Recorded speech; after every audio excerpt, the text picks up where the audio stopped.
Hey everybody, welcome back to this Let's Play of Final Fantasy II. I am Drak. Let's get to it, shall we? So last time we arrived in the Kingdom of Deist and found we were trying to enlist the aid of the Dragoons.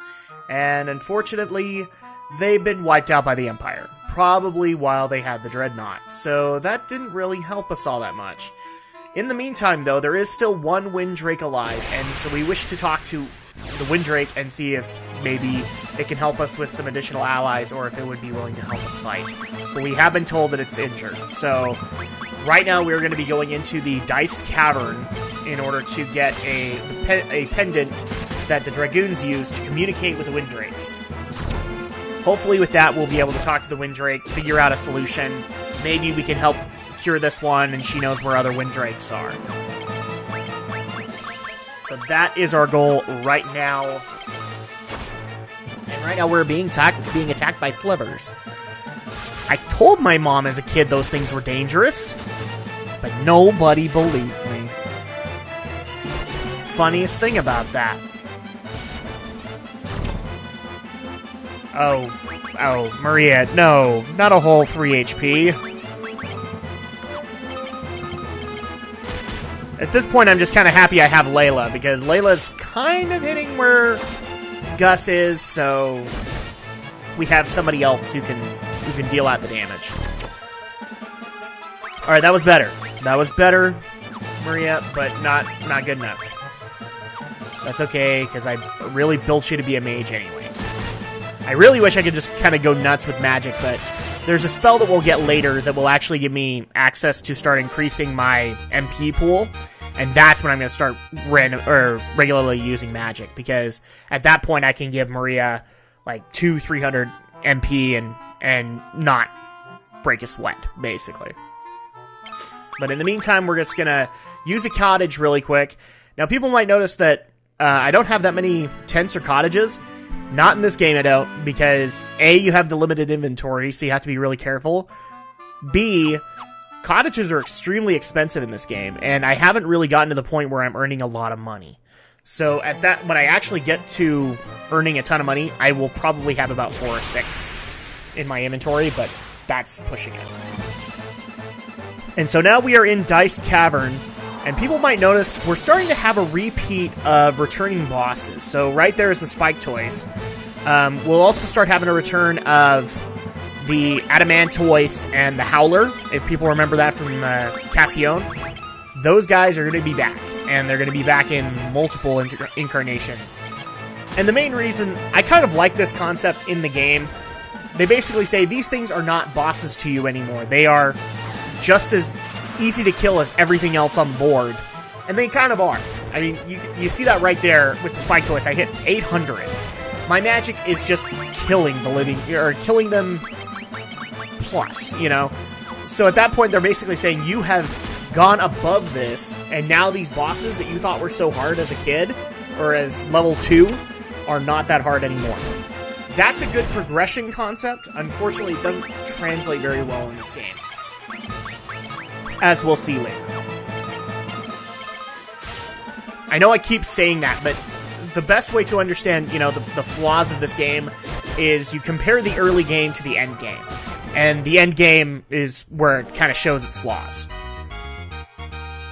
Especially since you can just, if you want to, break the game and make yourself super powerful, and you don't even need a cheat device to do it. Okay, and that helmet actually is where we're going to be getting our little pendant. Oh, look, and it's our friends the Hillgeigus from the Dreadnought. Sadly, we have not gone above them yet, but we can still do a moderate amount of damage to them. So we're going to go ahead and just kind of take them out one by one.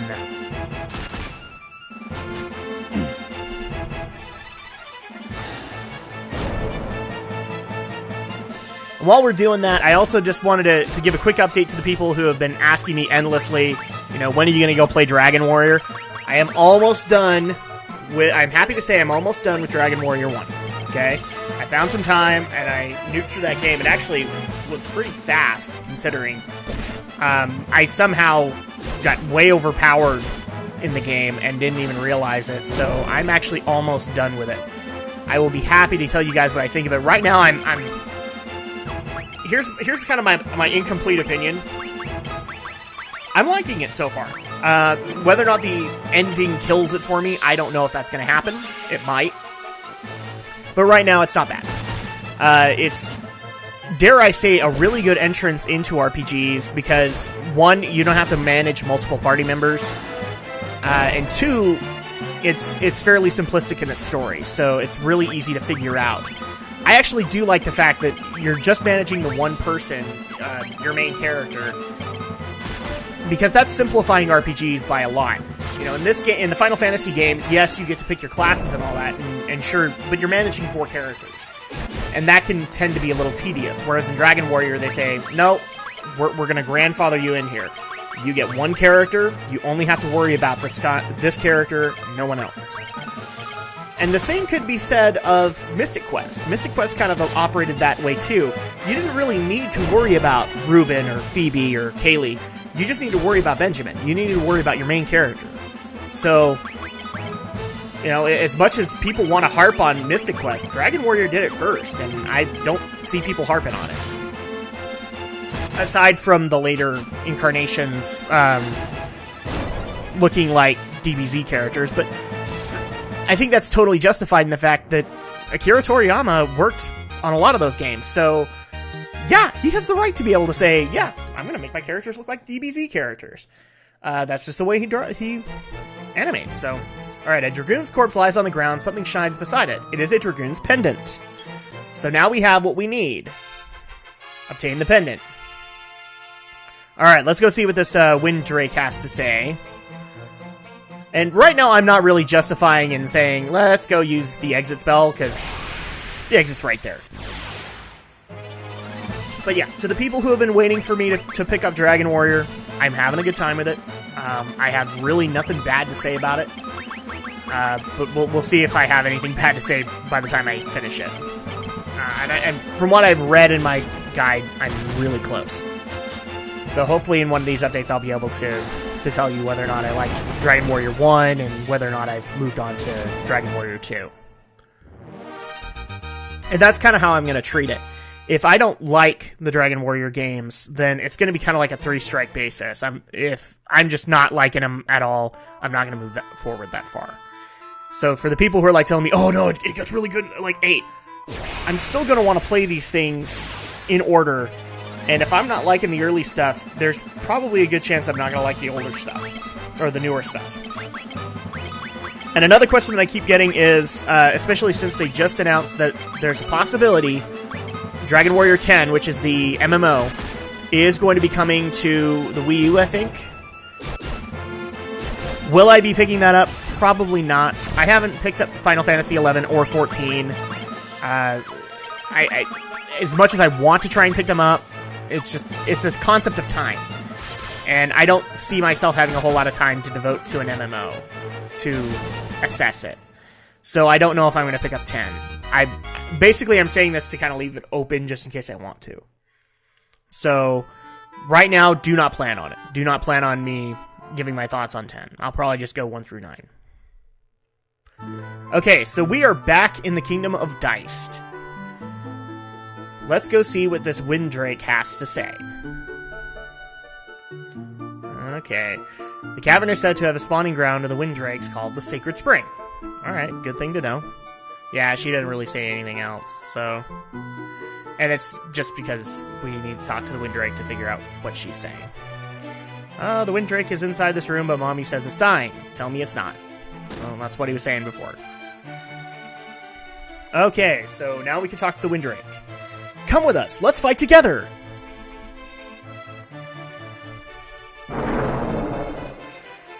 The poison has already affected my entire body. I am dying. Crap! No dragon! Not fair! Immediately before the battle against the Empire began, a dragoon by the name of Gareth departed in search of the ultimate spell. That was asking for, Ultimate Scroll, I think? Or Dragoons. Kind sirs, please hear my final wish. Okay. Something to do with this egg.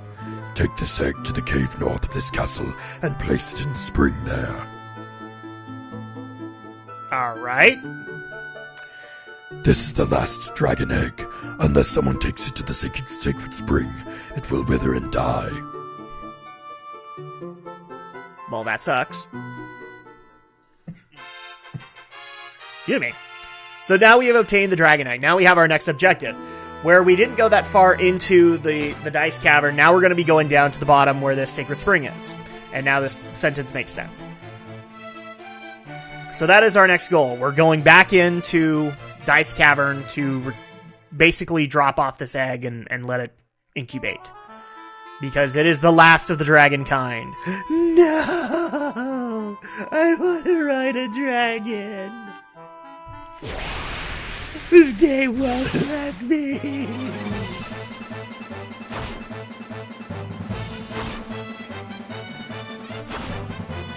And I'm cornered by slivers. Awesome.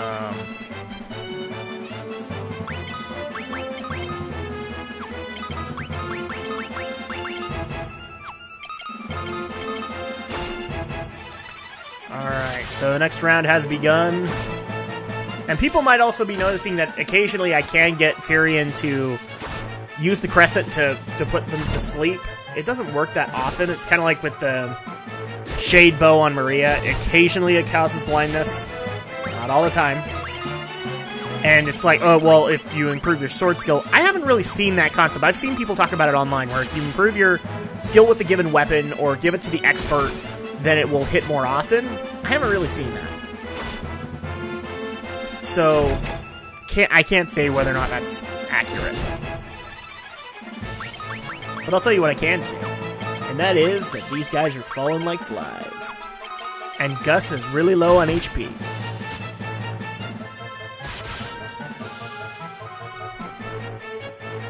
Okay, come on. A whole 5 HP. Maria, we seriously need to have a talk. I mean, it's not like I'm expecting her to hit, like, you know, Yang from Final Fantasy 1, where she's just doing endless amounts of damage, but something better than 5. 5 is, like, level 1. Alright, bow skill is improved, that's awesome. Intelligence. We got an HP increase for Gus, that's helpful. Because when he gets an HP increase, it shoots up. Okay, and so now we know our objective. Now we need to accomplish it and get into Dice Cavern. But I think right now I'm actually getting ready to use a cottage. Or something. I am being lazy, apparently. There we go. Yes, if you guys haven't figured it out, I do this post-commentary. It just sounds better that way, in my opinion. I'm not distracted by the gameplay. I can actually sit here and tell you interesting fun facts about the game or about what I'm doing. It helps.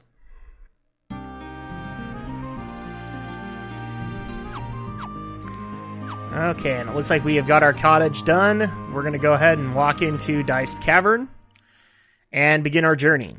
And in the meantime, while we're working on that, another game that people have been asking where my progress is, because I haven't talked about it in a while, is Legend of Zelda Skyward Sword. Where I'm at and what am I thinking so far. Right now, I think I'm about 75% through the game. I'm hitting like the second round of dungeons, so I think I'm about 75% through the game. Am I liking it? That's a double-edged question. There's two sides of the coin, is what I mean. I'm liking the story. I'm liking the design of the temples and the bosses and all that. But the problem, again, that I'm having, and I think I mentioned this the last time too, is the gameplay. Motion controls are fun for only so long. And then eventually, you know, you start trying to find loopholes in how you can move your wrist in order to get the same action. So I know that this is not what Nintendo intended, and that's sad. But that's the part that I'm not enjoying is the gameplay. If I could do this on the controller, I would enjoy it so much more. But yeah, I've come across some really good bosses, and it's weird. I've come across some good bosses, and I've come across some bad ones. Like, for example, I just barely beat the... Oh, hi, Whiskey Knack. Sorry, guys. I think I've said this on the Drak and Shadow ones, too. For some reason, my PSN won't listen to me and just turns itself on. So when I'm recording, I don't want that stuff coming up. I can't stop it from happening. Because it keeps... Like, I'll turn it off, it signs me in for some reason again. So, what I was saying before... If people remember the sand ship in Legend of Zelda, and I'm going into spoilers, guys, but it's a 2010 game, so please don't harp on me. In the sand ship, they had a really good mini-boss battle with the supposed captain of the ship, and that was fun. I liked that. Then I got to the final boss, and it really looks like they took a character from Monsters, Inc. and put it in the game. And not, like, in an inventive way. It just looks like they were downright out of ideas. And it looks kind of silly. So, that is kind of my beef with the boss design, is that they can do really good things, and then some of them, they just kind of falter. The other one that I'm having a problem is the Imprisoned. I do not like the whole, you cut their toes off, and then they fall, and you do your coup de grace. That's silly, especially since, like, with every step, they make it more difficult in the fact that you have to avoid these tremors going on.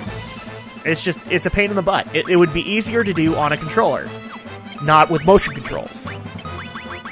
However, I will say the best designed boss I've come across so far is, I came across a dungeon in what supposedly is, I'm guessing, Lake Hylia. I think it was called the Ancient Cistern. And it was so cool. It was literally like Asian themes in Zelda, and it was so out of place, but it worked so well. And on top of that, its treasure was the whip, which is a new weapon for Zelda, or for Link. And I mean, I love the level, and the boss, of course, was awesome. The fact that you have this giant golden golem, whom you literally can whip his arm out and beat him with his own arm. That was absolutely hilarious when I did that the first time. I'm like, I can pick this up? Awesome! I can literally kick the crap out of him with his own arm! I was laughing the entire time, and I'll admit I died a few times because I just couldn't stop giggling at this concept. They literally took an element of, I'm going to take your leg off and beat you with it, for this boss. It was absolutely fun. So that's a good boss. I mean, and this game does have good bosses in it. It's just the bad bosses falter, especially with the motion controls. And that's so sad. I want to see this game do so well, and it's like sitting at 50-50 with me. But yeah, people have been asking me for an update on it. I will let people know my final say on it as soon as I finish it. Oh, and Gus went down hard. A whole 450 hit. Well, I think that pretty much guarantees that he's going to be doing an HP increase after this. Bad Layla. Nobody said you could hit for 1 HP.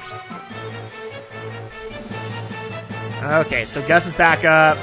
Hopefully nobody is targeting him. Fire 5.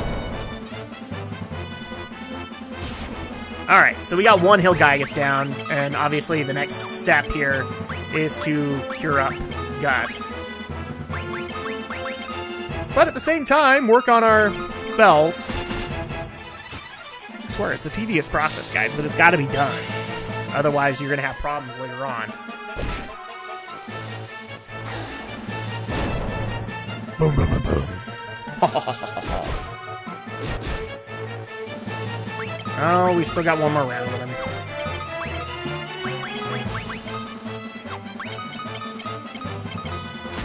Yay! We're back in the rounds.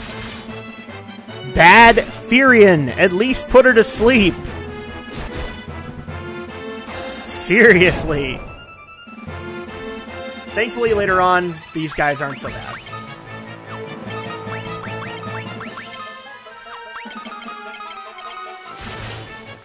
A whole 4... Okay, sleep, I'll give him that. I'll give him that. He got her to sleep. Okay, another fire spell. Is this gonna be it? Yes. Alright. onward and downward we go. And Furion's HP went up. That's obviously very helpful. Maria's MP. Now I can do more casting. But we probably better heal people. I think we're good. Oh, but then we do the one mistake I kind of didn't want to do. And I hit a pitfall. Crap. So at this point, I'm actually just kind of looking at a map going, okay, where am I? Can I fix this? And I think I kind of resolved that I can utilize it, but that I'm going to have to probably exit and start again. And yeah, you can see I'm looking at the map again just to make sure I'm going the right direction. Yep. Because I do want to actually get some items in this area. There actually are some weapons and armor that I can use. Some of which are available later in the game, but I want to get these now. So that I can at least have one character with it.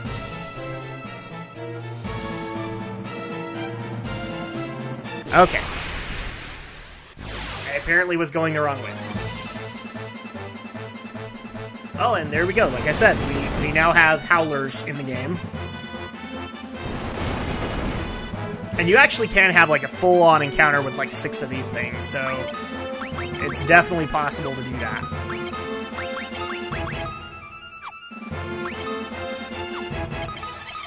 But I believe magic doesn't work on it, so if I remember correctly from Cassian, so I can't use it. But now I'm hitting for a lot harder, and I like that. Unlike the problem that the Howler and Cassian gave me, this one doesn't really give me that much. See, you do get a sense of like feeling stronger for the area, so.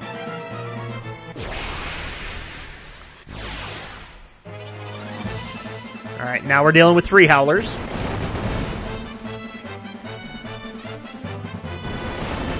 And here's the funny thing, you know, they're spreading the fire out. If they were doing what I was doing with Maria and just having single target, it'd probably do much more damage. But they are not doing that, so they're bad, and something for me to capitalize on.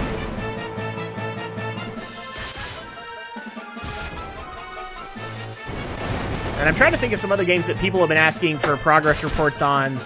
I think I pretty much covers things. And I did cover the question of which Final Fantasy games I'm going to cover. One of the other questions that I get along with it is, am I going to be doing Dragon Warrior? Again, I'm not done with the Dragon Warrior 1, so I don't know. If I find enough compelling story there to do the series, I will do it. I just haven't hit that point yet. It's kind of hard to make a judgment on the thing that you've only played one game. If I were to make that call, guys, I'd probably want to be like 3 games in and say, oh, well, this would be great LP material. Another question that I do get is, are you planning on doing LPs other than Final Fantasy? Absolutely. I have a few other games lined up that I will probably just take on as a little mini second LP. Mainly the reason I haven't done that up until this point is that I'm also managing the Drak and Shadow channel with Alex. Which you guys should be going to see, and you will love, because we have lots of Let's Plays there. But in the meantime, I'm only planning on doing about 1 or 2 LPs at a given time. And I do have a few ideas, but I also would like suggestions. So if people have suggestions for another LP they'd like to see me do, just leave a comment below, and I'll get back to you and say whether or not I think that's going to work.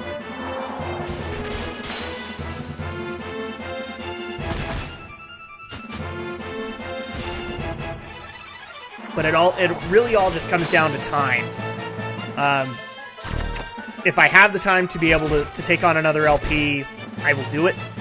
But since I'm a full-time student, I've got a job within the college, plus managing the Drak and Shadow channel and all the updates that go along with that, time is really a factor. Plus the various other projects that I take on. So I'm sorry if that's not what people wanted to hear, but that's just kind of the reality of it. I will do it if I have the time. Will it be an RPG? actually kind of leaning no. You know, I already got the Final Fantasy series, which is a very classic RPG. If I were to take something on my own, it would probably be in another genre. So, like, point-and-click adventures I considered, or other platformers. That might be fun. We'll get there. Because I also do want to consider whether or not that game would be a great thing to do with Alex. Hence why, like, for example, I didn't take Jak and Daxter and do it here. I did it with Drak and Shadow so that Alex could get a feeling for it, too. Okay, and I actually think we are going to go ahead and call it for this week. Coming up next week, we will keep on going in the Dice Cavern to get this egg down to the Sacred Spring. But in the meantime, I am Drak, and this has been a Let's Play of Final Fantasy II for the PlayStation.